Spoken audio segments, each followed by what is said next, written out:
മനസ്സിലായോ? നിങ്ങൾ ഓർഡിനറി പീപ്പിളിൽ നിന്ന് മാറി ഇപ്പോൾ രാജ്യം നിങ്ങളെ ചൂസ് ചെയ്തു, സെലക്ട് ചെയ്തു. സോ നിങ്ങൾക്ക് രണ്ട് തരത്തിലും നിങ്ങൾ ഡിസിപ്ലിൻ മെയിൻറ്റെയിൻ ചെയ്യണം. വെളിയിലത്തെ ഡിസിപ്ലിൻ മെയിൻറ്റെയിൻ ചെയ്യണം, ആർമിയിലോട്ട് കയറാൻ പോകുന്നതുകൊണ്ട് അതിൻ്റെ മെയിൻറ്റെയിൻ ചെയ്യണം. അപ്പോൾ ഇപ്പം നിങ്ങൾ ചെയ്യേണ്ട സിമ്പിൾ കാര്യം, ഇപ്പോൾ സെലക്ഷൻ ആയിട്ടുണ്ട്, ഇതിൻ്റെ ഒരു പ്രോസസ്സും കാര്യങ്ങളും ഉണ്ട്. അപ്പോൾ അതിന് നിങ്ങൾ ചെറിയ ചെറിയ മിസ്റ്റേക്കുകൾ വരാതെ സൂക്ഷിക്കുക. ഒന്ന് ചെറിയ വണ്ടി ഓടിക്കുമ്പോൾ ഹെൽമെറ്റിൻ്റെ ഉപയോഗം, ഇല്ലീഗലായിട്ടുള്ള ഒരു സന്തോഷിച്ച് ഹാപ്പി എൻജോയ് ചെയ്യാൻ ഒക്കെ പിന്നെ അതിന് ഓതറൈസ്ഡ് ആയിട്ടുള്ള ഒരു സമയവും സ്പേസും വരുമ്പോൾ നമ്മൾ ചെയ്യും. ഇപ്പോൾ കിട്ടി ആഘോഷിക്കുക, കൂട്ടുകാരുമായിട്ട് ആഘോഷിക്കാൻ അമിതമായ ആവേശത്തിന് പോകരുത്. നിങ്ങൾ ട്രെയിനിങ് സക്സസ് ആയിട്ട് നിങ്ങളുടെ അപ്പോയിൻമെൻറ്റ് കൺഫേം ആയിട്ട് നിങ്ങൾ എല്ലാം സക്സസ് ആയി വന്നാൽ പിന്നീട് നിങ്ങൾ ആഘോഷിക്കും. ഇപ്പോൾ ഓവറായിട്ടുള്ള ആഘോഷത്തിൽ ചെറിയ ചെറിയ ആക്സിഡൻറ്റുകളും പിഴവുകളും സംഭവിക്കാൻ സാധ്യതയുണ്ട്.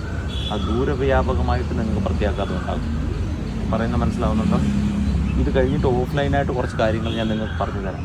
ഇത് കഴിഞ്ഞിട്ട് നിങ്ങൾ ട്രെയിനിങ്ങിൽ എന്തൊക്കെ കാര്യങ്ങൾ ശ്രദ്ധിക്കണം, ട്രെയിനിങ്ങിൽ എന്തൊക്കെ കാര്യങ്ങളെന്നുള്ള കാര്യം പ്രത്യേകമായിട്ട് ഞാൻ പറഞ്ഞു. ഇനി ട്രെയിനിങ് പോകുമ്പോൾ ഫെയിലാവാതിരിക്കാനുള്ള കാര്യം ഇവിടെ ബേസ് ഇട്ട് പോകണം. മനസ്സിലായില്ലേ? ട്രെയിനിങ് പീരീഡിൽ നിങ്ങൾ ഫെയിലാവാതിരിക്കാനുള്ള കാര്യങ്ങൾ ഇവിടെ നമ്മൾ ബേസ് ഇട്ട് പോകണം. ക്ലിയർ മനസ്സിലാവുന്നുണ്ടോ?